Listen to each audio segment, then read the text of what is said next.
Hello welcome to this video. ഇന്ന് ഞാൻ ഇവിടെ പറയാനിരിക്കുന്ന വാക്യം സങ്കീർത്തനങ്ങൾ 121 7 വാക്യം. യഹോവ ഒരു ദോഷവും തട്ടാതെ വണ്ണം നിന്നെ പരിപാലിക്കും, അവൻ നിൻ്റെ പ്രാണനെ പരിപാലിക്കും. യഹോവ ഒരു ദോഷവും തട്ടാതെ വണ്ണം നമ്മെ പരിപാലിക്കും.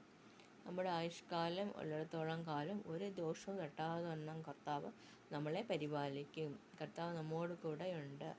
യഹോവ എന്നോട് അടുത്തിരിക്കുന്നു, ഞാൻ എന്ത് ഭയപ്പെടുന്നു? യഹോവ എൻ്റെ ജീവൻ്റെ ബലം, ഞാൻ ആരെ പേടിക്കും എന്ന് ധൈര്യമായിട്ട് പറയുവാൻ ഇടയാകണം. കർത്താവ് നമ്മുടെ കൂടെയുണ്ട്. അതുകൊണ്ട് നമ്മളെ എല്ലാ ദോഷങ്ങളിൽ നിന്നും കർത്താവ് വിടുവിക്കും. അവൻ്റെ പരിച, അവൻ സൂര്യനും പരിചയും ആകുന്നു. യഹോവ ഒരു ദോഷവും തട്ടാതെ നിന്നെ പരിപാലിക്കും. ആ വാക്യം നമ്മൾ എടുത്ത് ഇങ്ങനെ പറയാൻ സാധിക്കും. കർത്താവിൻ്റെ വാഗ്ദത്ത വചനങ്ങൾ വായിക്കണം. അത് വായിക്കുമ്പോൾ ഒരു ശക്തി, സമാധാനം ലഭിക്കും. അതിനായി നമ്മളെ തന്നെ നാം ഒരുക്കാം. ഒരു വാക്യം കൂടെ. യഹോവ നിൻ്റെ ഗമനത്തെയും ആഗമനത്തെയും ഇന്നു മുതൽ എന്നേക്കും പരിപാലിക്കും. 8 വാക്യം. യഹോവ നിൻ്റെ ഗമനത്തെയും ഇന്നു മുതൽ എന്നേക്കും പരിപാലിക്കും.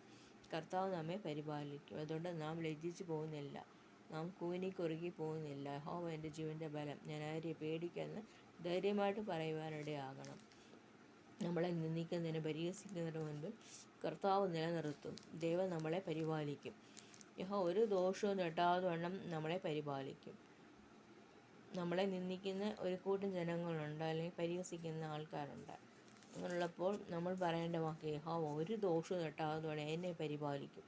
യഹോവ ഒരു ദോഷവും തട്ടത്തില്ല, എന്നെ കാത്തുകൊള്ളും, എന്നെ യഹോവ അനുഗ്രഹിക്കും. യേശു പക്ഷെ എന്നെ അനുഗ്രഹിക്കുമെന്ന് പറയാനിടയാകട്ടെ.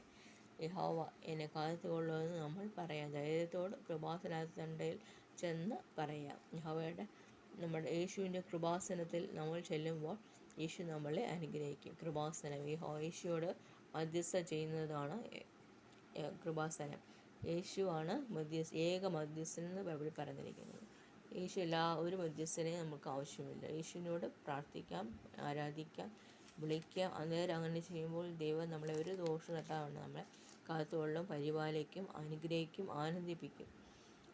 നമുക്കെല്ലാം അനുകൂലമായി വരുന്നത് കാണാൻ സാധിക്കും. യഹോവ നമ്മളെ കാത്തുകൊള്ളുമ്പോൾ എല്ലാം അനുകൂലമാണ്. പ്രതികൂലം എന്ത് ചെയ്യും നമുക്ക് ചോദിക്കാൻ പറ്റും. യഹോവ എൻ്റെ ജീവൻ്റെ ബലം, യഹോവയെ നമ്മൾ വിളിക്കാം. യേശുപ്പച്ച എന്ന് വിളിക്കാം. പരിശുദ്ധാത്മാവിൻ അഭിഷേകവും നമ്മൾക്ക് ആവശ്യമാണ്. അതും നമ്മൾക്ക് കിട്ടുന്നത് കർത്താവിൻ്റെ കൃപയാൽ ലഭിക്കും. യഹോവ ഒരു ദോഷം തടാതെ നിന്നെ പരിപാലിക്കും. യഹോവ നിൻ്റെ ഗമനത്തെയും ഇന്നു മുതൽ എന്നേക്കും പരിപാലിക്കും. ആമീൻ.